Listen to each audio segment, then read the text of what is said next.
Right then, I think we're ready to start. I think Emm0ji's just getting himself ready to begin. I'll just make sure, just go and check if they're in the voice. They are. Hello?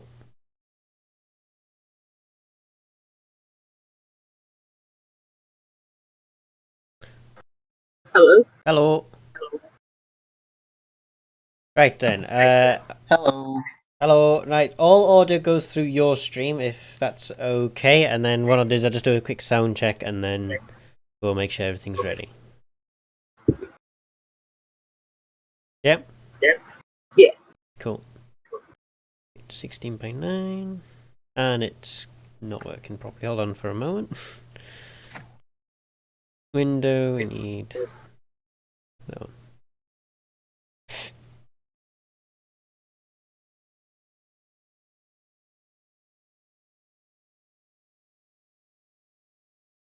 Okie dokie. I'll just start whatever on here, and then I'll just switch over to your stream.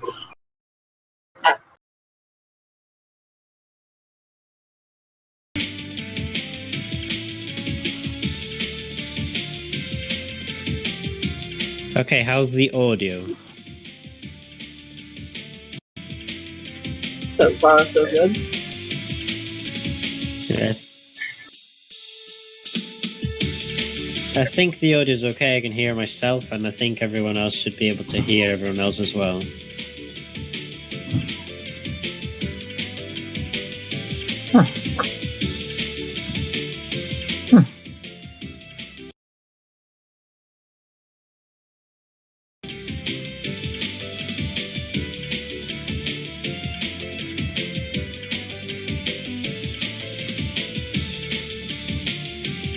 Okay, so when you're ready, you can introduce yourself and then start.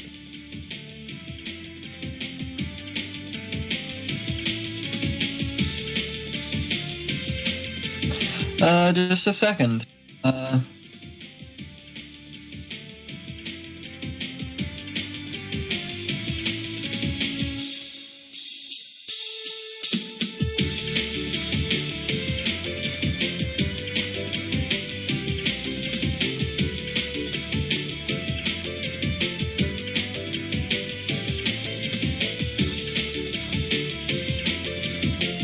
Okay, I'm ready.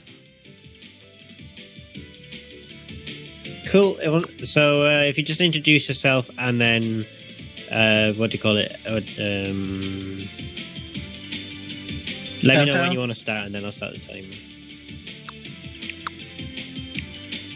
Okay, so I'm Oryx, and I'm doing commentary for this one, and this is M. Say hi.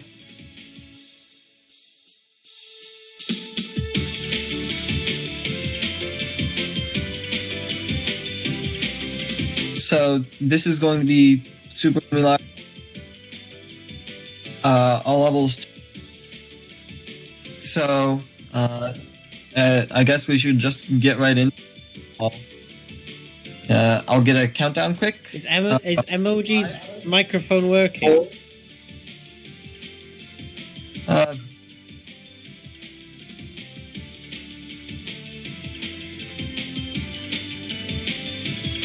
Because I don't think it's coming through the stream.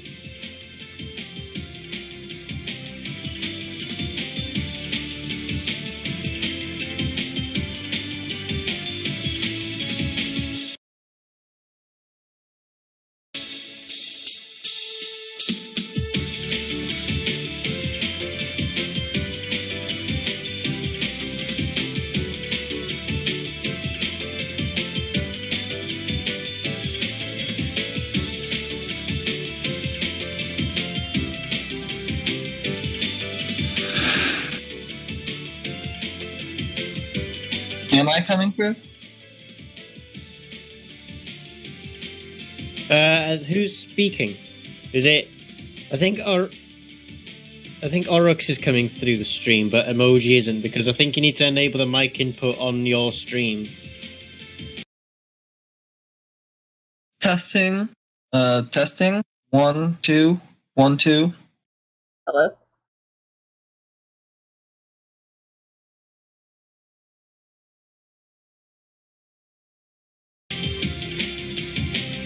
Right, Emm0ji, if you could just say something like hi or something very quickly. Hi. Okay, I think we can hear you. It would not be a marathon if we didn't have tech difficulties. You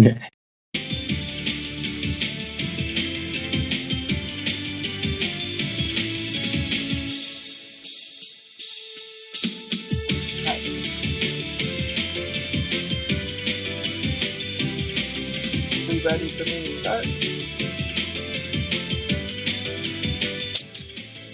Are we ready? Yeah, I'm ready. Okay. Okay. Emm0ji, I think your microphone is just a little bit quiet, though. That's the only problem. So I don't know if you can just turn it up a little bit, or maybe turn down the desktop audio a little bit.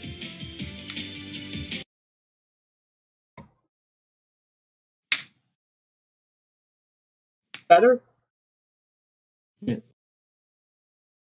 Yeah, that's better. Okay, are we good to go? Yeah. Okay, here we go again. Welcome to Super Lumi Live. We've already had a bit of a false start. Just get right into it. This is all levels tokenless, starting in 5, 4, 2, 1. Let's go. Okay, so Super Lumi Live is a 2D platformer, and the main mechanic that you're going to see, we have a double jump. It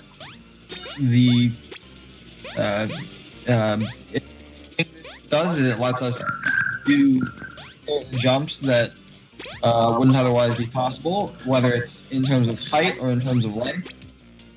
How the double jump works is after you jump off the ground, and until you use your double jump, you can just jump again in the middle of the air. You can leave the ground either by jumping or falling off it, and you can still use it. One thing that you're going to see us do a lot in these earlier levels is we use these platforms that are moving back and forth to get momentum boosts. This game has a soft speed cap as opposed to a hard speed cap. So when you're moving forward, you slow down and you stop accelerating at a certain speed.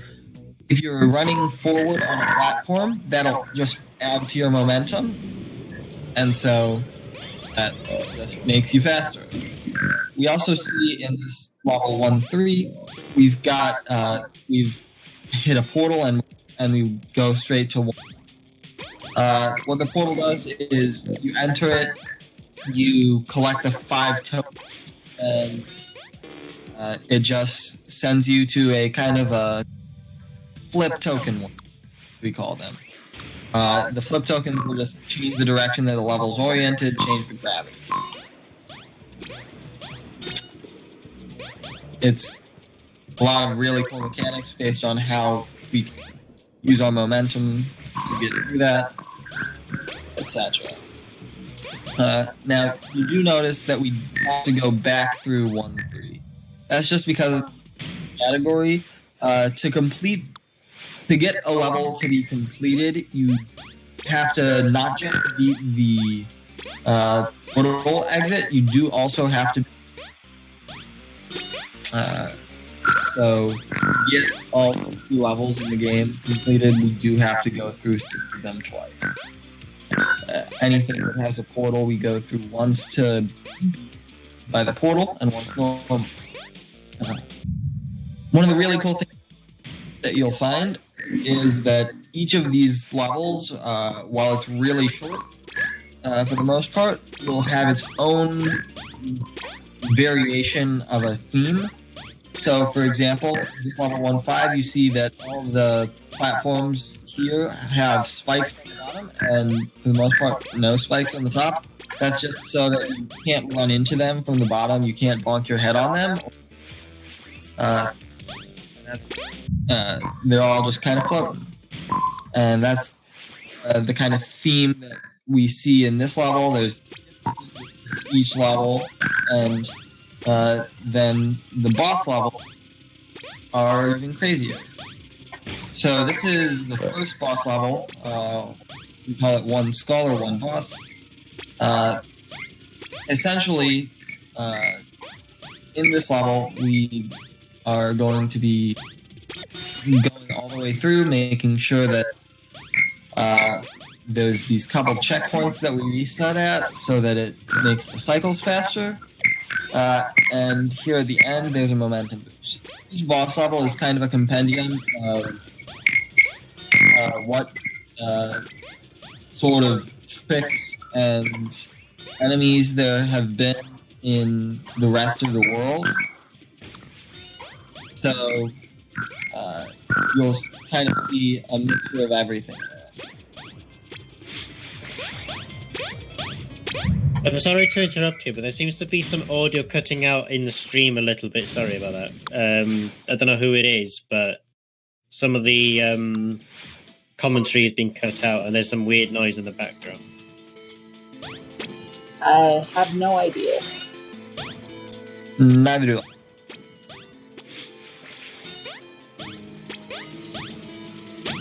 It might be coming from Oryx's side, I think. I'm not too sure. Yeah, that would be my best guess. If so, apologies.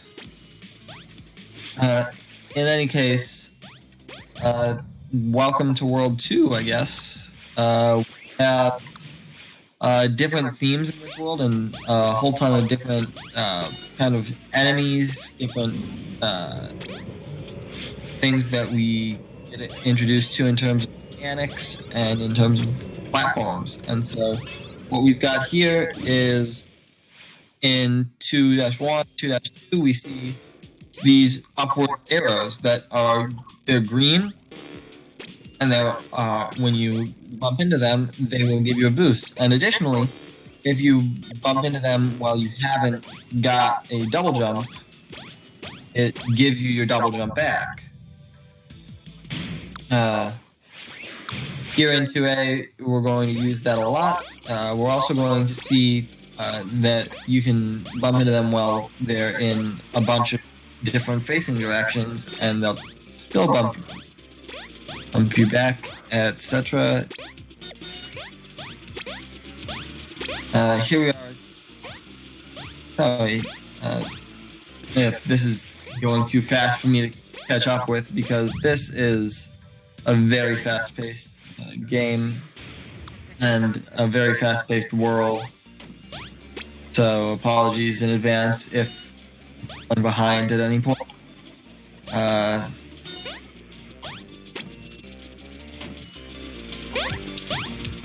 We should be at 2-2 again.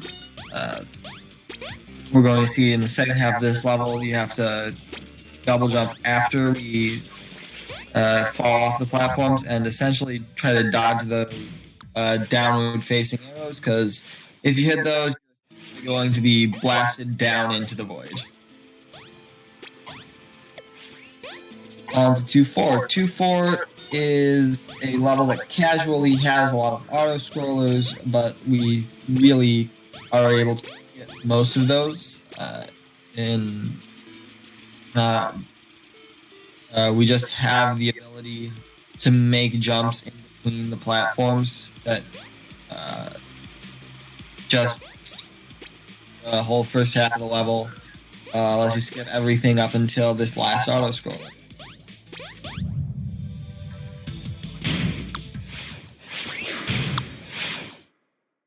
And so, coming up here, we're going to be going in 2-6. 2-6 is going to introduce a new type of platform, and that's going to be these blue platforms that you see. They will disappear whenever you have used your double jump, and then they reappear when you land on the ground and or get your double jump back in a sort of other way.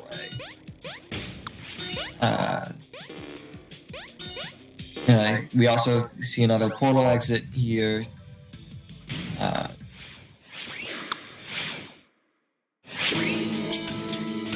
And that's set to be early of these blue.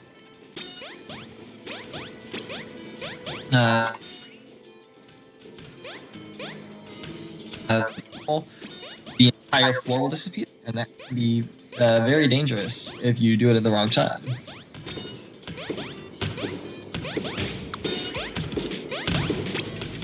We're back into 6 now.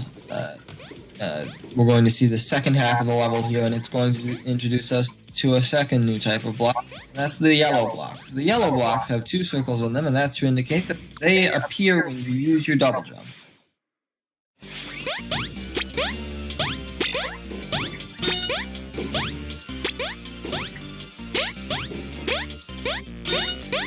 So, you can land on them anytime you have used your double jump. If you land anywhere other than them on them, they disappear.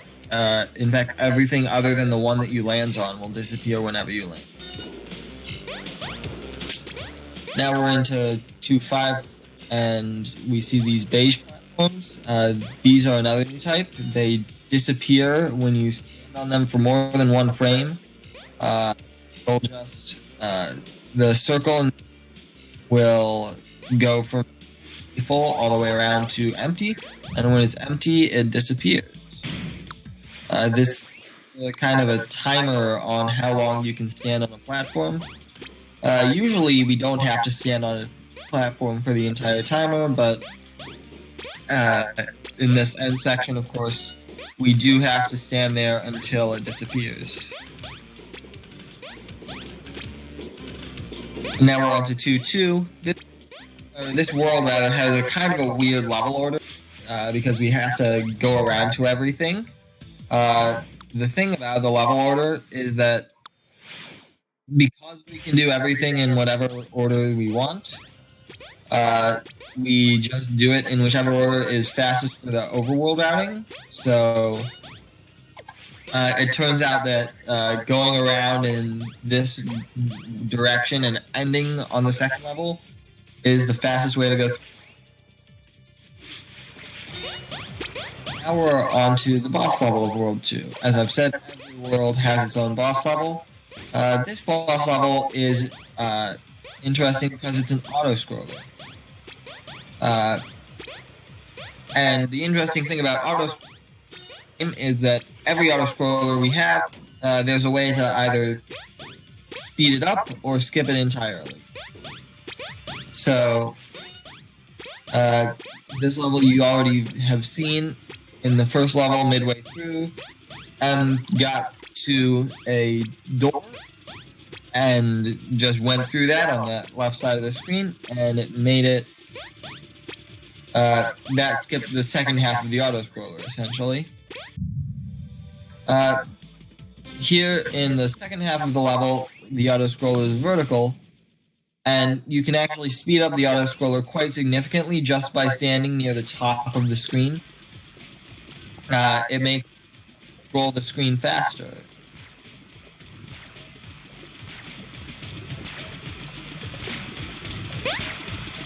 We're going to be moving on to World 3. This is one of my favorite worlds, personally.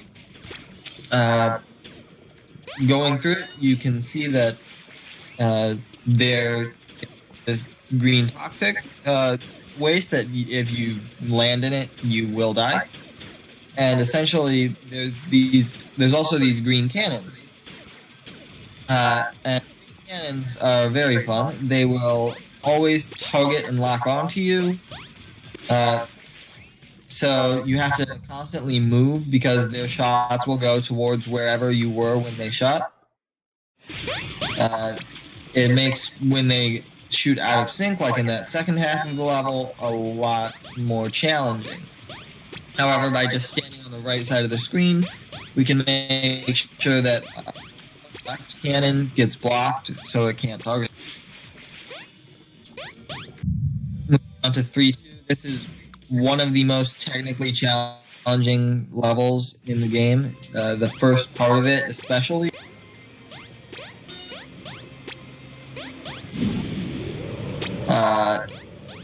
Just got some crazy fast strats to give you momentum boosts all the way up until the end. Now we're into 3.3 already. This is to be our fourth portal exit of the run. This one is quite difficult because, as you see, there are those scrolling discs going around the platforms where the coins are, and you have to go around that in the opposite direction that the circles are going, because you literally can't. The portal level itself is just too fast to commentate on. So we're already on to going back into 3-3, and we see our new type of enemy that we get 3-3. That's these. Fortunately,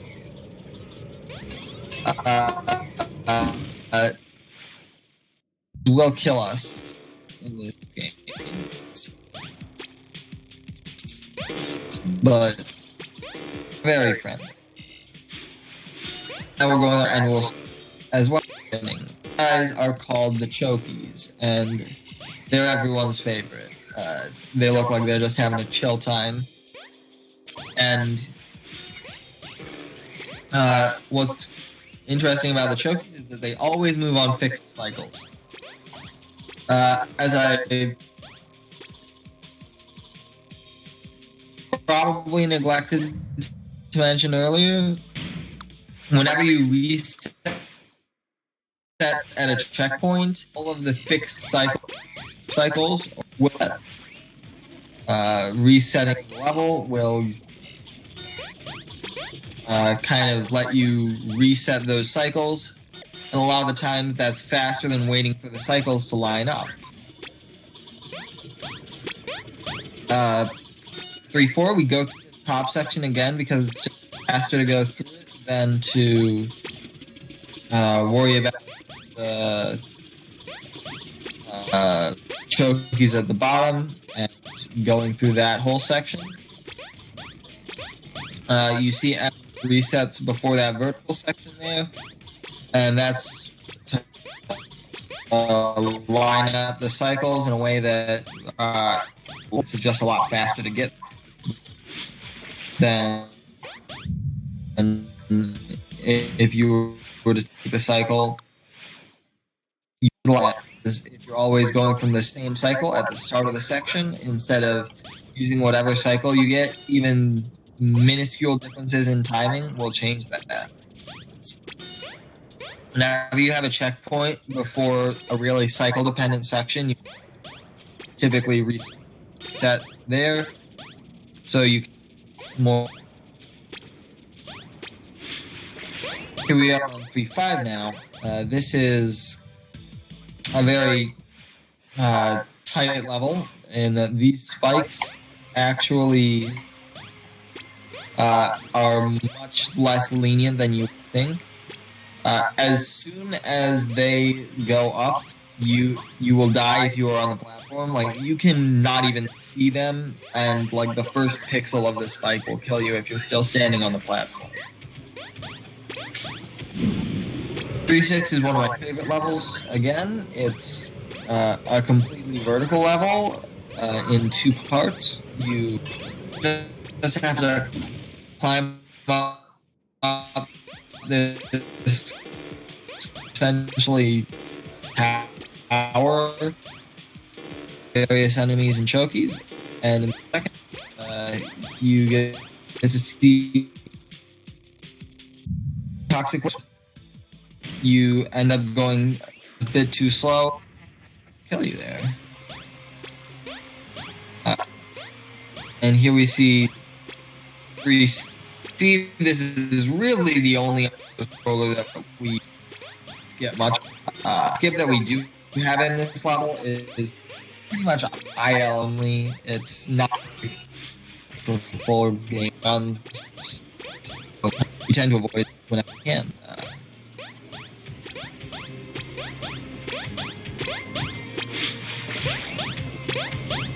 Back into 3. Saw the portal exit last time, so it's kind of in the same spot that normal exit is in, or that Emm0ji by. That door is actually So there, it's like we see another new type of pot, and this is the yellow platform. These yellow platforms will, but as soon as you leave, they disappear and they reappear after 3 seconds.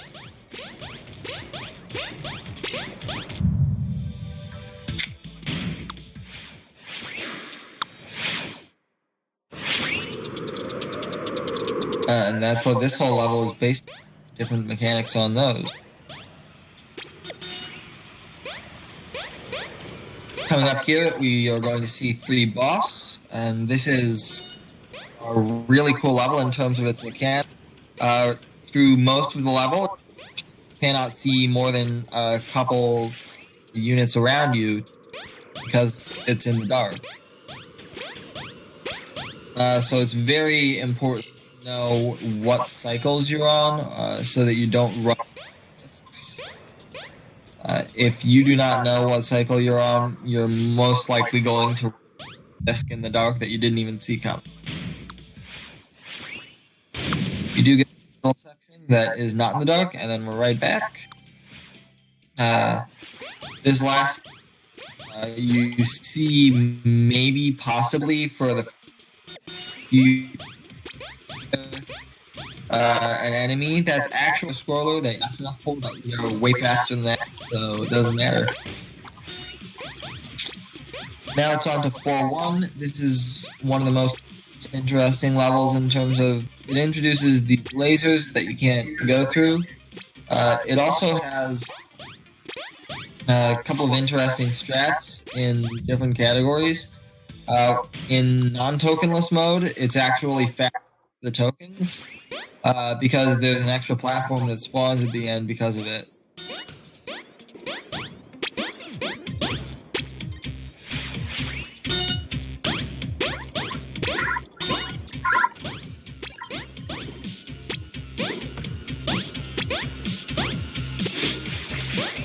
And moving on to 4-2, this introduces what I believe that's the new platform. These platforms are pink. They will change their parity as they turn on or off. And what do I mean by that?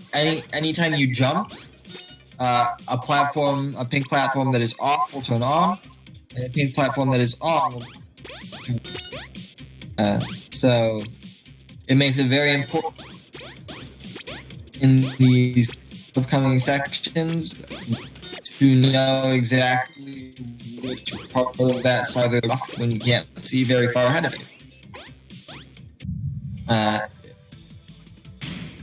One of the only levels where it's important to route how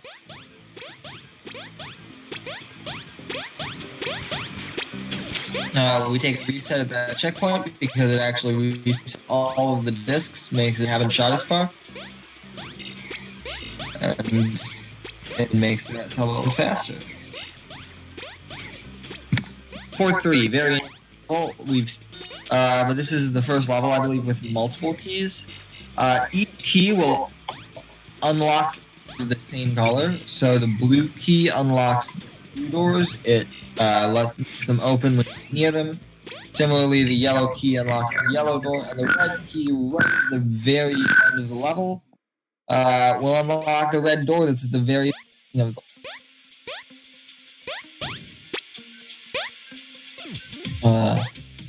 This is a level where you have to backtrack all the way to the start.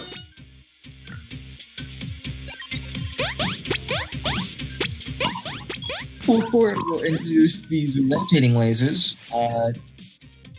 They're exactly the same as normal lasers, except they're moving, and so they're a lot harder to deal with.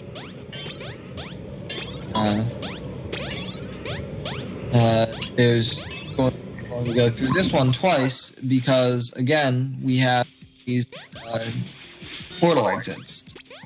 This is one of the most technically challenging challenging ones, especially for beginners, because it's on an auto-scroll window. You have a lot of time to make it if you're experienced with it, but going into it is very challenging. And then it leads us to one of the easiest levels of the run, because you get to skip all of the dodging of lasers. Run.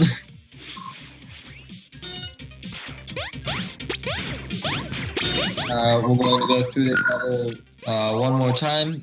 We're going to see the end section now. It's got a lot of tighter than this beginning section. And we also get to see some more cannons. The number one design philosophy of this game is anything that you have can be made better by just adding green cannons. And the green cannons are one of the most enemies to deal with. So we are going to see a lot of 4-7 here. We're going to start with secret up here. It's a portal exit. And we have to all of these tokens while simultaneously jumping difficult spike and also dodging. And that leads us to 4C, where the green cannons kind of just get out of control. You see that here they're just very, very quickly. Is somewhere around 15 times per second. Right there. We actually skip a small section where you'd have to change the orientation of the level a couple times by just falling down it in a different direction than is expected. And here we are back in 4-7. 4-7 is one of the most cycle-dependent of the entire run, just because all of these platforms are on their own different cycles. So we reset a lot of checkpoints, generally speaking, to the cycles will line up better.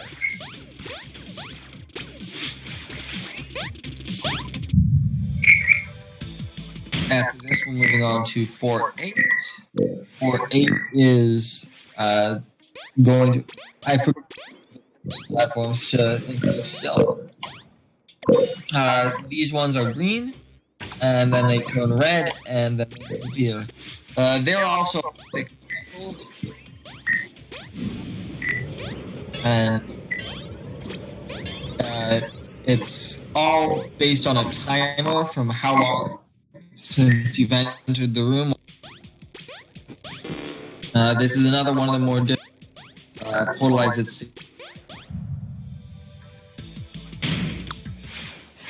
To get in the run.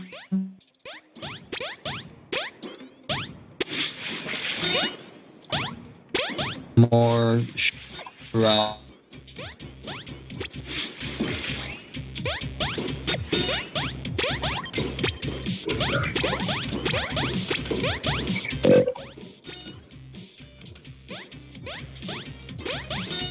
So,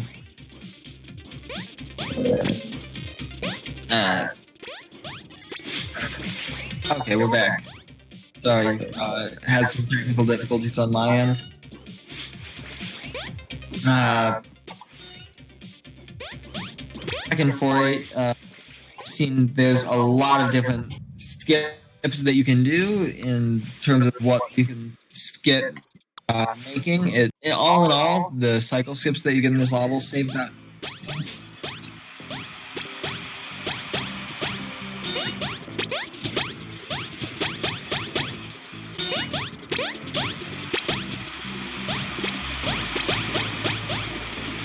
And here we are in 4-5.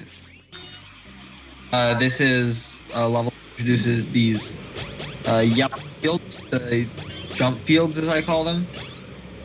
Whenever you're in a jump field, you get your double jump back. So essentially, double jump while you're in a jump field. It give you infinite jumps. This is another that has a cool skip, 5A, or rather.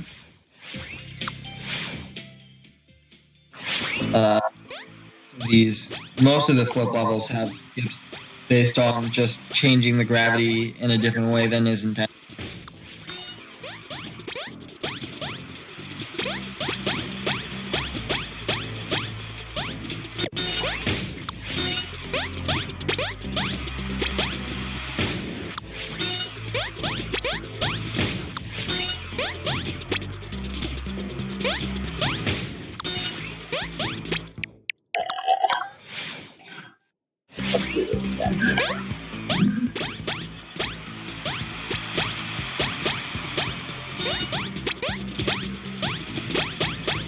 Yeah, a lot of the times, the reason we reset a checkpoint is to just give us a more favorable cycle through the level.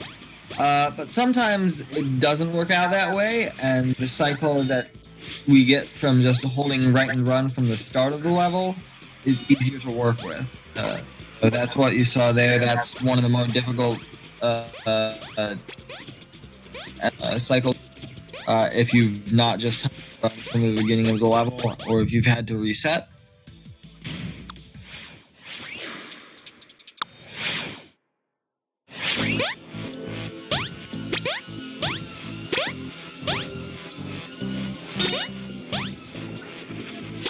And here we see in 4.6, there's another type of field.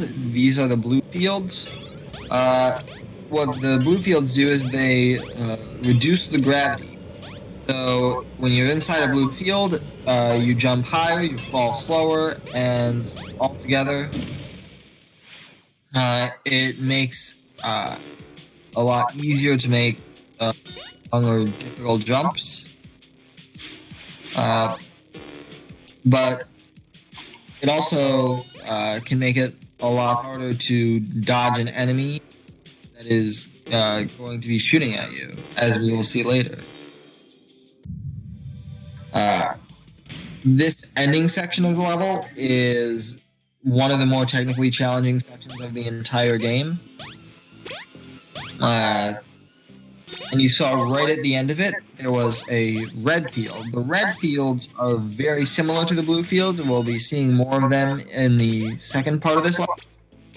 What the red fields do, it increases the gravity, which means that you will be jumping lower. You will be, what am I trying to say? Falling faster. And you won't be able to jump as far either. And then the very ending section of this level, a lot more challenging because there's some difficult tight jumps to make. And essentially, you have to make that you're either outside of the red or that the red fields, or that you're just making your maximum that you out of your jumps.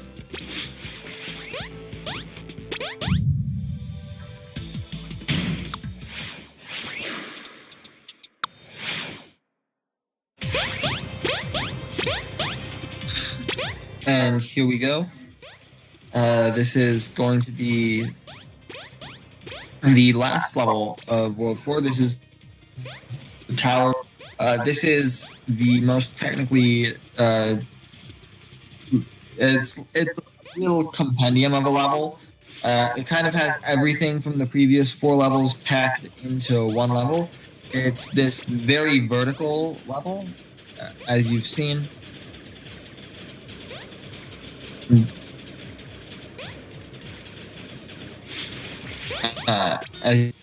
I did a small skip.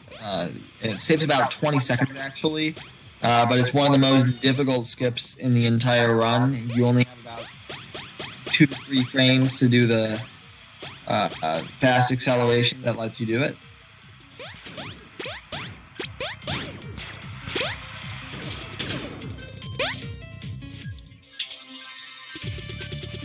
And that essentially entire about 4 different sections of the level, each of which is like 5 to 6 seconds long. And we saw the pixel. The pixel is that little thing I'm standing on while going down. It's just a funny coincidence in how types of platforms are handled in this game. So as you see, there's a couple different types of platforms. There's wall platforms, and there's gray platforms. So two things. Whenever those meet or have the same kind of shape or size, you'll be able to actually stem if they're like next to each other on an edge, because they're very slightly different size.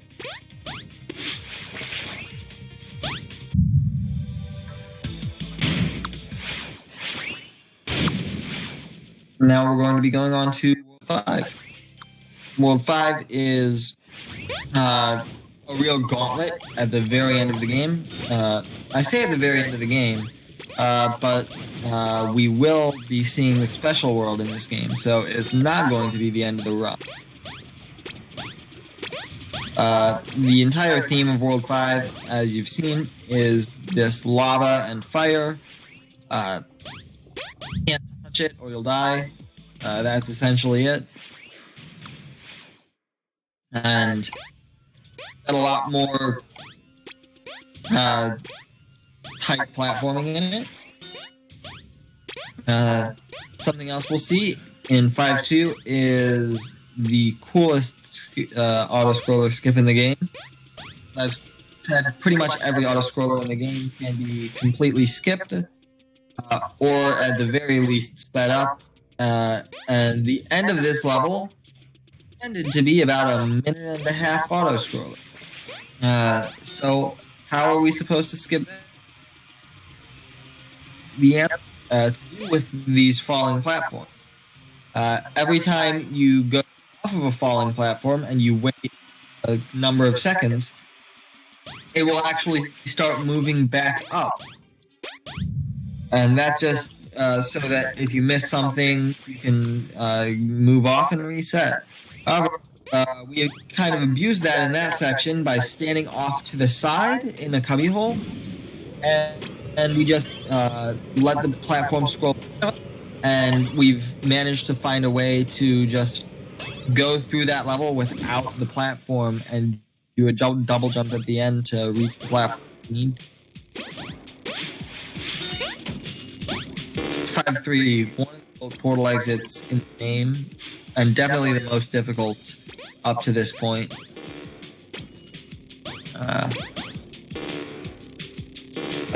It leads to 5A, and that's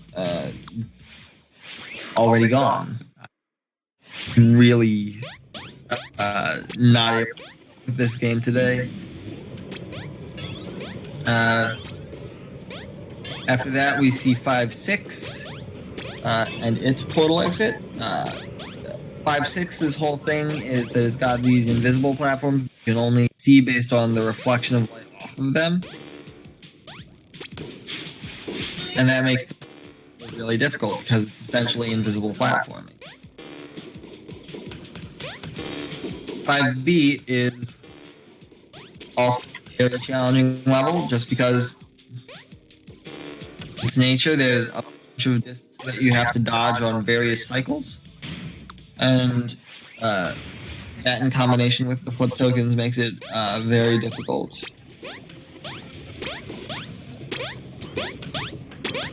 Now we're going to be going back through that whole section of levels, so through 5.6 again. You can see the second half of the level is almost identical in its structure and in where the platforms are even to the earlier level 1-3. We were able to speed 1-3, but we're not going to be able to quite speed through this level as quickly because there's a lot more enemies and the platforms are actually smaller.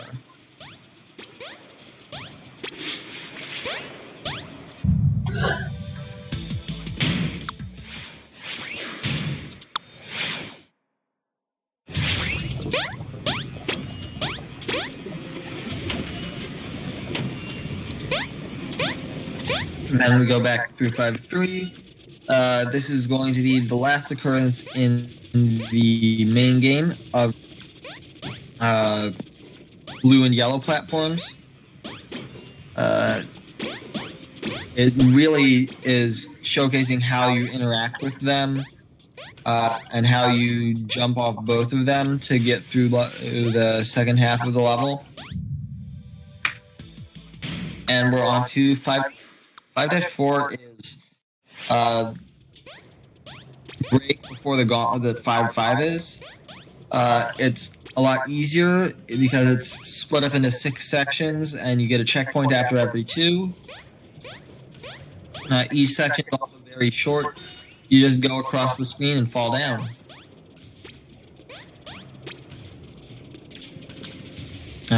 Each section, of course, getting more up until the very end.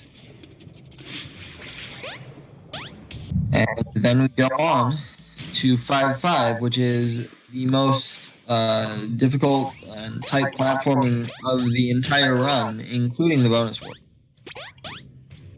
The reason for that is because, as you see, there's no square walls here. The only squares are the floors, and it's incredibly difficult to land on them because a lot of them are very small.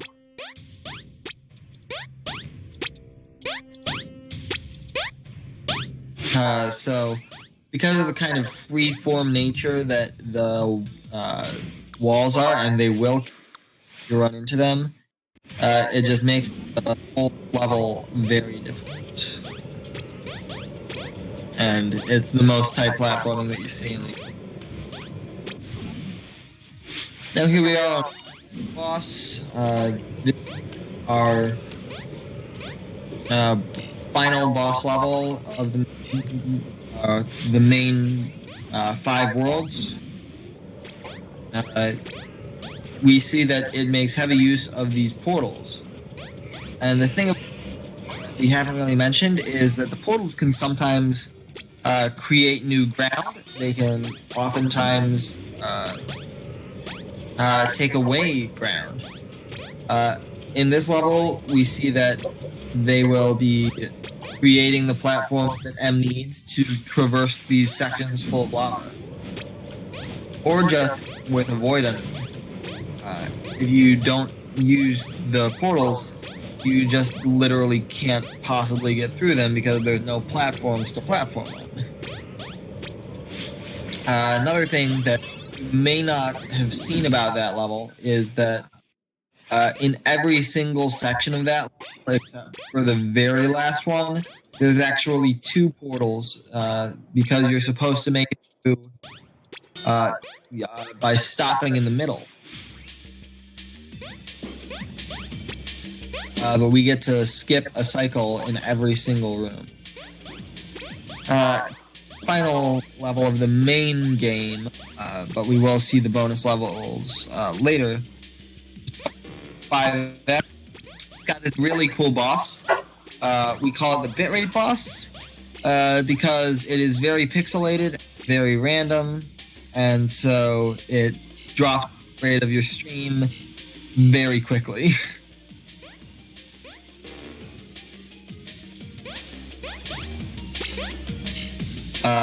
What this does is it will just follow your exact your path and your speed, and it'll make it so it's a lot harder to backtrack. You see that as you get farther from it, it will expand in size. And that'll block large sections of the level sometimes. Coming up, we're going to see the end of this level, a small glimpse of the credits. That's not actually the end of the run, though, because we still haven't completed 8 levels of the bonus, as well as actually we completed a 5 boss, which I'll talk about when we do that again. But that right there, first part of the run. At this point, we are going to be skipping through the credits and then we're going to be going on to the bonus worlds after we go 5 skull again.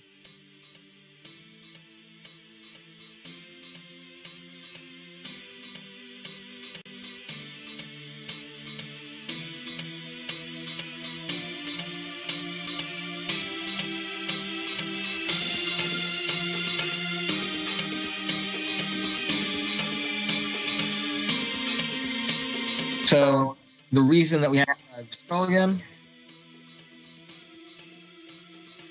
is because the first time we went through it, we didn't technically beat it. We went through a portal, and the portal exit doesn't technically complete the level.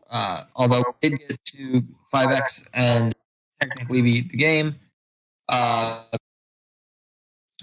we still have yet to actually beat it. And the reason for that is because beating skull is actually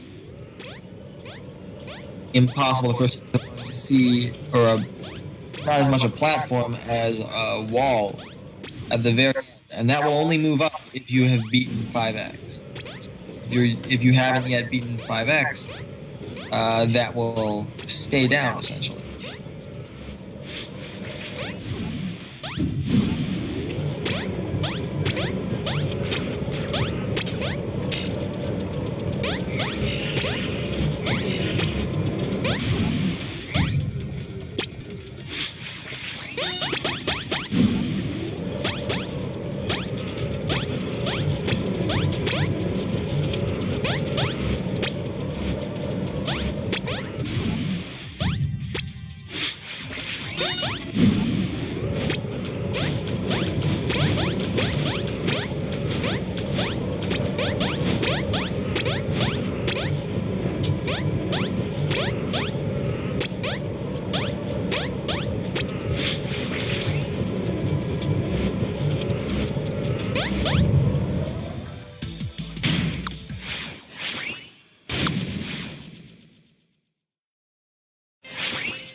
And here we are in World A. World A is a gauntlet. There's 8 levels in it, 4 normal levels, flip levels, and we're going to be seeing all of them today.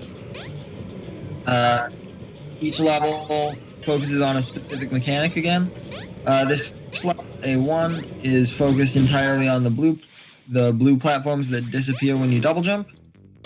And the level that we're going to after it, a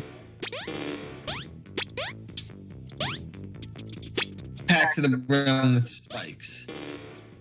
The platforming wise, make it very difficult to dodge these spikes. We do get a couple skips in it. We can, again, being a flip level, if we just skip some of the flips, it makes it go faster because we can fall from some of the sections that we're supposed to be flipping for.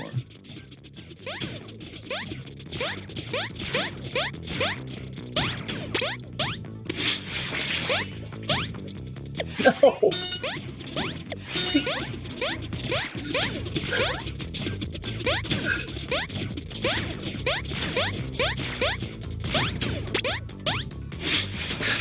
Yeah. Sometimes the hardest part about this final room of a level, it's fairly easy to actually just miss the end portal in a lot of these levels. It's funniest when it happens in, say, 4 Skull, because it's right at the end of this these incredibly difficult rooms, and then you just miss it. And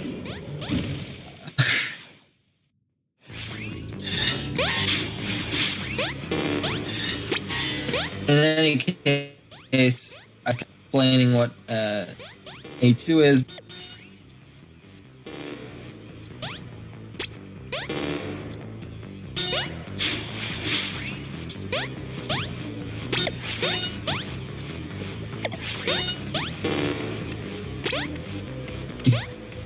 because we're in and introducing these we see after they the way and they really want to hug you. They want to hug you right now, and so they get really excited. They scream, and then they charge at you.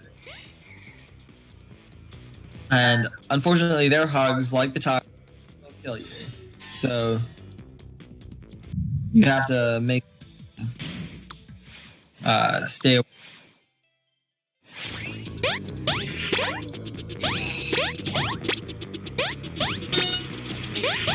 Back into A2, this has the Toxies again. It also has some very difficult sections where you have to dodge them. Dodging Toxies that we haven't really talked about, it's all about how quickly you can get around them. The Toxies themselves aren't very fast, but so you have to make sure that you're kind of juking them when you get near enough to them, especially if you have to pass close by them. You have to essentially stay in one place and then move quickly somewhere else. The very end section that you see of this level, with all of the discs and the two difficult time to dodge them, and you have to go in between a Toxie and a disc, in between something on a cycle and something chasing. As best hidden secret in any platformer, because it's to the left. It's very easy to miss when the game is going to. Here we are. You go left. It's also one of the most technically difficult ones because, as you see, you have to go on these green disappearing platforms, but also they're very small. Just one. So you haven't got any room for error. AC is a very, again, like most of these flip levels, we can skip portions of it by going down in directions that are unexpected.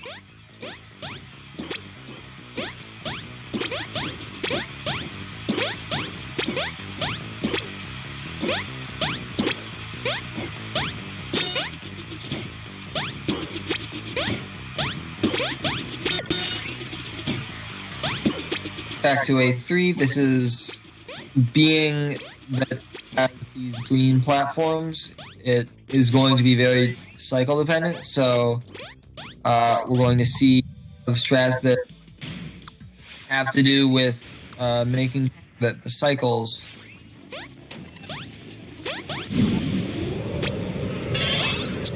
here we're going to catch our first glimpse of a skull.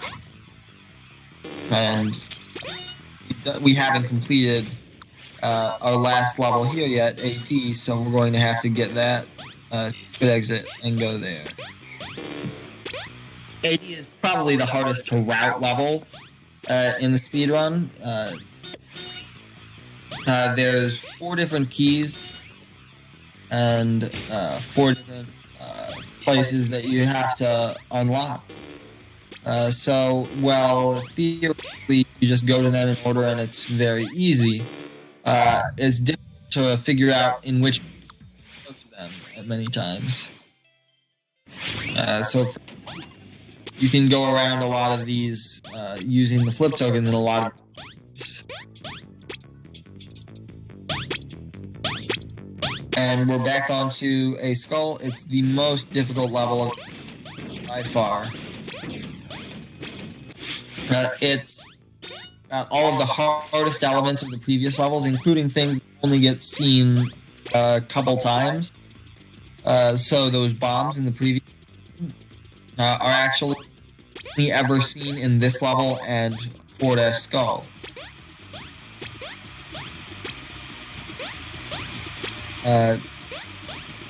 The end of this section is also incredibly difficult because all these rising and lowering platforms are only 1 block wide.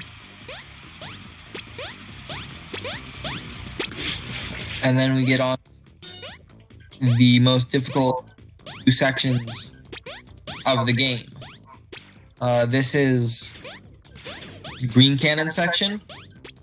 It's notorious for being difficult because you have to simultaneously dodge the green cannons and bait them to shoot in front of you. Then we have the discs section. All these discs are stationary. There's no cycles to worry about, but it's got the 2 tightest jumps, if not like the 3 tightest jumps of the entire run in the last couple jumps. Time is coming up as soon as Emm hits this white end portal at the very end of the line.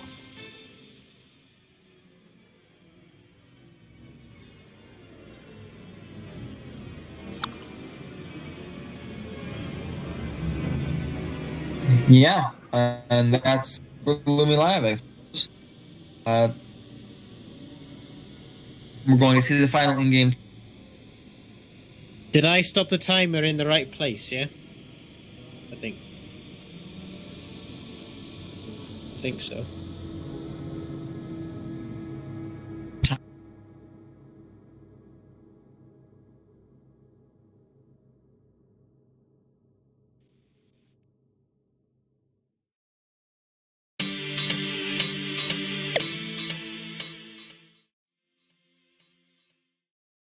Well, thank you. Did I stop the timer in the right place as well? Just I don't know, but this game go by in-game time anyway. So yeah, that's fine. I've got a 54:27 anyway on that. So the Yeah, 50 the difference 35. between in-game time there and the RTA time is going to be because we have to go through the credits once in the middle of the run, and during that.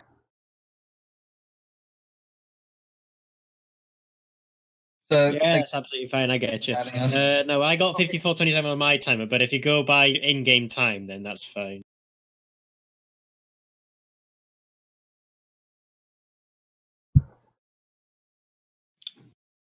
So thank you so much for having us here, for showcasing this game. Always a pleasure to show this off. I'm so glad I can get to hit again for Emm. Thank you very much for coming on to InstaSpeed. Coming on to InstaSpeed.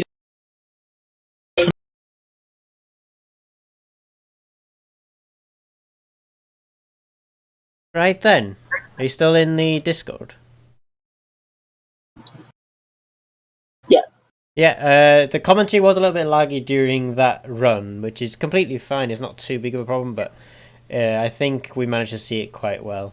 But anyway, next up we have Raspberry doing Sonic Generations. I can't remember the category. I'll try and find out for you now. We got Sonic Generations, all classic stages next by Raspberry on here.